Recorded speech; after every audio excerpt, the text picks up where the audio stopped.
नमस्कार दोस्तों, मेरा नाम रोहित उपाध्याय ही है। नाम पर जोर इसलिए देना पड़ रहा है क्योंकि कई लोग मेरे कमेंट बॉक्स में लिखते रहते हैं कि ये रोहित हो ही नहीं सकता, ये उपाध्याय हो ही नहीं सकता, ये हिंदू नहीं है। आज इस राज से पर्दा उठा ही दूं कि मैं कौन हूं। तो दोस्तों, आप लोग बिल्कुल सही हैं। न मैं रोहित उपाध्याय हूं, न हिंदू हूं, न ब्राह्मण हूं। मैं सिर्फ एक पत्रकार हूं, और एक पत्रकार को जाति और धर्म जैसी ओछी पहचानें शोभा नहीं देती हैं। न मुझे अपने नाम पर गर्व है, न शर्म है। न धर्म पर गर्व है, न शर्म है। न जाति पर गर्व है, न शर्म है। जो चीज मैंने नहीं चुनी उस पर गर्व या शर्म कैसे कर सकता हूं? अगर कोई लिखता है कि उसे हिंदू होने पर गर्व है तो उससे पूछा जाना चाहिए कि अगर मान लो बौद्ध घर में जन्म ले लिया होता तो ये लिखते कि बौद्ध धर्म में पैदा होने पर शर्म है? नहीं ना। इसलिए जो चीज इत्तेफाकन हुई है उस पर कैसा गर्व? चाहे हिंदू हो या मुस्लिम, चाहे ब्राह्मण हो या ठाकुर हो या दलित, ऐसी जातीय पहचाने, धार्मिक पहचाने, ये सब गर्व या शर्म का विषय नहीं होती। और वैसे भी गर्व या प्राउड फील करने जैसा कुछ होता ही नहीं है। लेकिन बहुत गर्व करने का मन है तो उन चीजों पर कीजिए जो आपने हासिल की है अपनी जिंदगी में। मेरी कई ग्राउंड रिपोर्ट्स ऐसी हैं जिन पर बाद में प्रशासन ने एक्शन लिया और लोगों की जिंदगियां थोड़ी बेहतर हुई।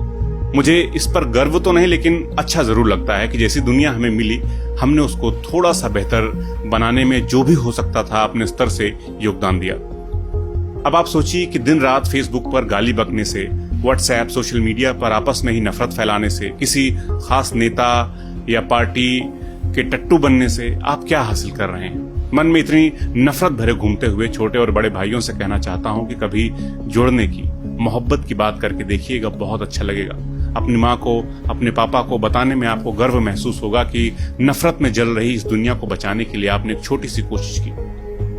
मेरे बचपन के दोस्त, मेरे रिलेटिव्स, मेरे आसपास के कई लोग मुझसे नाराज हो जाते हैं कि मैं क्यों एक कम्युनिटी के लोगों का पक्ष लेता हूं। कहते हैं सेक्युलर हो गए हो क्या? मैं उनसे कहना चाहता हूं कि पत्रकारिता का धर्म यही है। जनकवि बल्ली सिंह चीमा की कविता है ना कि तय करो कि शोर हो, तय करो कि शोर हो, आदमी के पक्ष में हो या कि आदमखोर हो। दोस्त, जिस देश में एक शख्स को सिर्फ इस शक में पीटकर मार दिया जाता है कि वो मुस्लिम है, उस देश में जो सही में मुस्लिम है उसकी हालत का अंदाजा आप लगाइए। यहाँ गाय के नाम पर अच्छे भले इंसानों की हत्या कर दी जाती है और सरकार, प्रशासन कुछ नहीं करता, मीडिया कुछ नहीं बोलता। उनकी आवाज नहीं उठाऊंगा तो मुझे पत्रकार कहलाने का कोई हक नहीं है। मेरे दोस्त, मेरे घर वाले पूछते हैं कि डर नहीं लगता तुम्हें सरकार की खुलेआम आलोचना करते हुए? यूएपीए लगाकर जेल में डाल दिया तो? मैं कहता हूं हाँ, इंसान हूं यार, डर लगता है, लेकिन झूठ को सच नहीं कहूंगा। डरते डरते ही सही, मगर सच ही कहूंगा, क्योंकि मेरी आत्मा गवाही नहीं देती है कि मैं गोबर को केक कह सकूं। गोबर गोबर ही कहा जाएगा।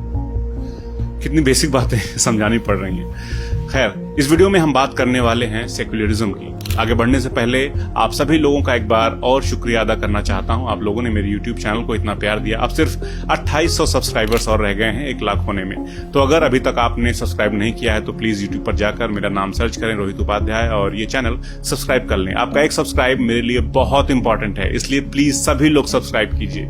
इसमें ना आपके पैसे लगते हैं ना मुझे कुछ मिलता है, बस देखकर अच्छा लगता है कितने सारे दोस्त जुड़े हुए हैं जिनको इस देश के असल मुद्दों से मुझे रूबरू कराना है। मेरी जिम्मेदारी बढ़ जाती है। बहुत मन है कि थोड़े वक्त बाद एक लिस्ट बनाई जाए हर उस शहर की जहां के लोग इस चैनल से जुड़े हैं, वीडियोस को देखते हैं, और बारी बारी सभी से मिला जाए, सबका गांव शहर घूमा जाए, रिकॉर्ड किया जाए।